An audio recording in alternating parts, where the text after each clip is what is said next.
नमस्कार मित्रमैत्रिणींनो, इयत्ता 8वी मराठीचा 16वा धडा चोच आणि चारा या धड्याचा स्वाध्याय आपण आता इथे सोडवणार आहोत. तुम्ही नवीन असाल चॅनलला तर चॅनलला सबस्क्राईब करा, बेल आयकन दाबा, म्हणजे तुम्हाला पटापट व्हिडिओ मिळतील. आणि माझं नाव आहे सपना टीचर. प्रश्न पहिला आहे, खालील आकृती पूर्ण करा. उत्क्रांतीनंतर टिकून राहिलेले पक्ष्यांमधील बदल. चोच, चोचीची संरचना आणि एकटूथ.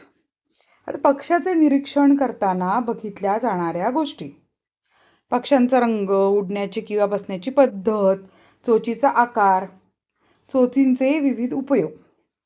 अन्न शोधणे, बिया फोडणे, अन्न खाणे, घरटं बांधणे, पिल्लांना भरवणे आणि झाडावर चढणे. आता एका शब्दात उत्तर लिहायचे. चोचीचा वरचा भाग मॅक्सिला, चोचीचा टोकदार असलेला दातासारखा भाग एक टूथ. चोचीचा वैशिष्ट्यपूर्ण आकार असलेला पहिल्या क्रमांकाचा पक्षी हॉर्नबिल. एक टूथ नसलेला पक्षी किवी. कोण ते लिहा. अग्निपंख हे नाव सार्थ करणारा पक्षी फ्लेमिंगो. चोचीचा सर्वात वेगळा उपयोग करणारा पक्षी स्टॉर्क. शक्करखोरा म्हणून ओळखले जाणारे पक्षी सनबर्ड्स. घरटे विणण्याची कलाकुसर जाणणारा पक्षी सुगरण. फरक लिहायचा आहे किवी पक्षी आणि इतर पक्षी. किवी पक्षी फरक क्रमांक 1, अंड्याचे कवच लाथा मारून फोडतात, तर इतर पक्षी अंड्याचे कवच एक टूथने फोडतात.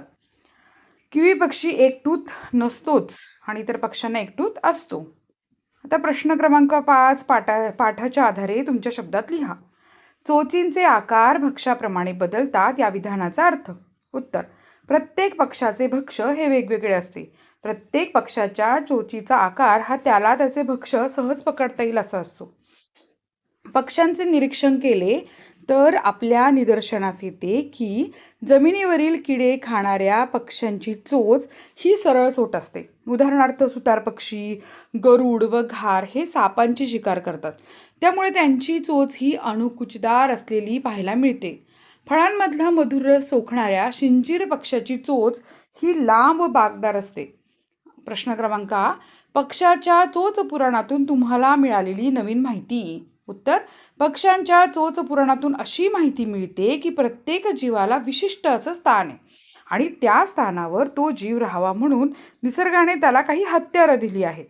पक्ष्यांची चोच हे त्याचं उत्तम उदाहरण आहे. प्रत्येक पक्ष्याची चोच ही त्याच्या अधिवासाप्रमाणे बदलताना दिसते. ज्याने चोच दिलीये तो चाराही देतो या म्हणीचा अर्थ. उत्तर, ईश्वराने आपली निर्मिती करत असताना आपल्याला पोट दिले तर जगण्यासाठी लागणारे अन्न देखील ईश्वरच उपलब्ध करून देईल. तसेच ईश्वराने पक्ष्यांना चोच दिली आहे तर त्याच्या चोचीत चारा म्हणजेच त्या पक्ष्यांना लागणारे अन्न देखील ईश्वरच देईल. याचा अर्थ असा नाही की आपण मेहनतच करायची नाही, आपल्याला मेहनत करावी लागेल. ईश्वर आपल्याला अन्नापर्यंत पोहोचण्यासाठी मार्गदर्शन करेल. प्रश्न क्रमांक 6, खालील वाक्यातील क्रियाविशेषणे अधोरेखित करा. सनबर्ड्स फुलाच्या पाकळीवर आरामात बसतात. उत्तर, सनबर्ड्स फुलाच्या पाकळीवर आरामात बसतात. आरामात हे काय विशेषण. बहिणाबाईंनी सुगरणीच्या चोचीचं अचूक वर्णन केलं, तर या वाक्यामध्ये अचूक हे उत्तर आहे. तुम्ही पक्ष्यांचे बारकाईने निरीक्षण करा, तर इथे तुम्ही पक्ष्यांचे बारकाईने निरीक्षण करामध्ये बारकाईने उत्तर आहे. घार आपली शिकार घट्ट पकडते, यामध्ये घार आपली शिकार घट्ट पकडते म्हणजे घट्ट उत्तर आहे. प्रश्न क्रमांक 7, पाठात आलेल्या पक्ष्यांच्या नावांची यादी करा व त्या पक्ष्यांच्या नावासमोर त्यांचे वैशिष्ट्य लिहा. पोपट चोचीचा वापर पायासारखा करतो. सनबर्ड्स फुलांमधला मधुर रस सोकतात. सुगरण कलात्मक घरट विणते. खंड्या व वेडा राघू चोच सरळसोट. फिंच 13 जाती आणि त्यांच्या चोचींचे अन्नाप्रमाणे आकार व प्रकार वेगळे असतात. हॉर्नबिल सर्वात अधिक वैशिष्ट्यपूर्ण चोच. फ्लेमिंगो चोच मध्येच वाकडी. गरुड घार ससाना अणुकुचीदार चोच. सुतार हुप्पो सरळसोट चोच. खेळू या शब्दांची. खाली दिलेल्या चित्रांसाठी योग्य विशेषणे सुचवा व त्या खालील चौकटीत लिहा. सुंदर, लाल, सुवासिक, नाजूक. गुलाब मोरासाठी काय आकर्षक, रंगबिरंगी, भव्य, नृत्यप्रिय. आता खालील दिलेल्या चौकोनातील शब्द असेच लिहा. आपल्याला प्रश्न येतो बरं का, त्यामुळे शब्द लक्षात ठेवा.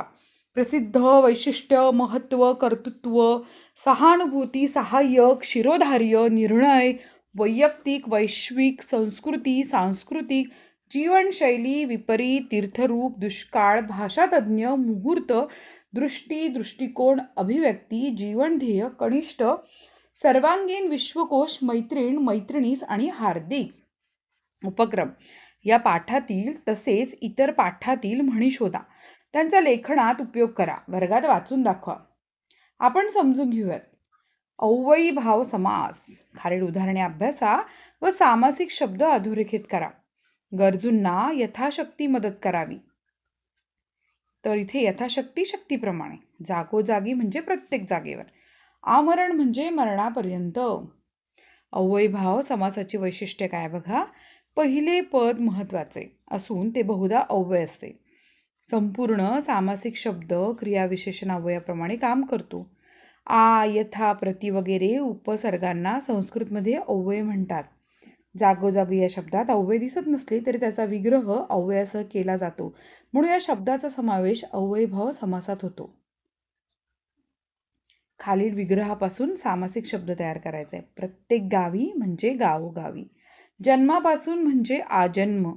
प्रत्येक पावलावर म्हणजे पावलोपावली. आता खालील उदाहरणे अभ्यासायचे व त्यातील सामासिक शब्द शोधायचा आहे. अर्णवला अनेक कविता तोंडपाठ आहेत. आता तोंडपाठ म्हणजे तोंडाने पाठ. मुंबई ही महाराष्ट्राची राजधानी आहे. महाराष्ट्र म्हणजे त्याचा विग्रह होतो महान असे राष्ट्र.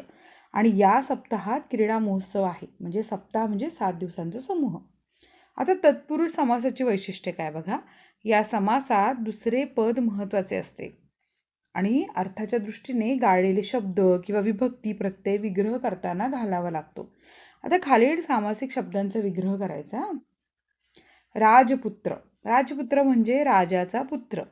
क्रीडांगण. क्रीडांगण म्हणजे क्रीडेसाठी अंगण. अष्टकोन म्हणजे 8 कोणांचा समूह. अयोग्य म्हणजे योग्य नाही असे. आता भाषा सौंदर्यात खालील म्हणी पूर्ण करायच्या बरं का. मूर्ती लहान पण कीर्ती महान. शेतावरून भाताची परीक्षा. सुंटी वाचून खोकला गेला. रात्र थोडी सोंगे फार. उथळ पाण्याला खळखळाट फार.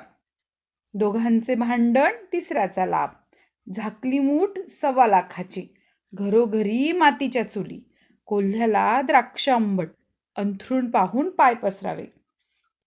इकडे आड तिकडे विहीर. काखेत कळसा गावाला वळसा. थेंबे थेंबे तळे साचे. दोन्ही घरचा पाहुणा उपाशी.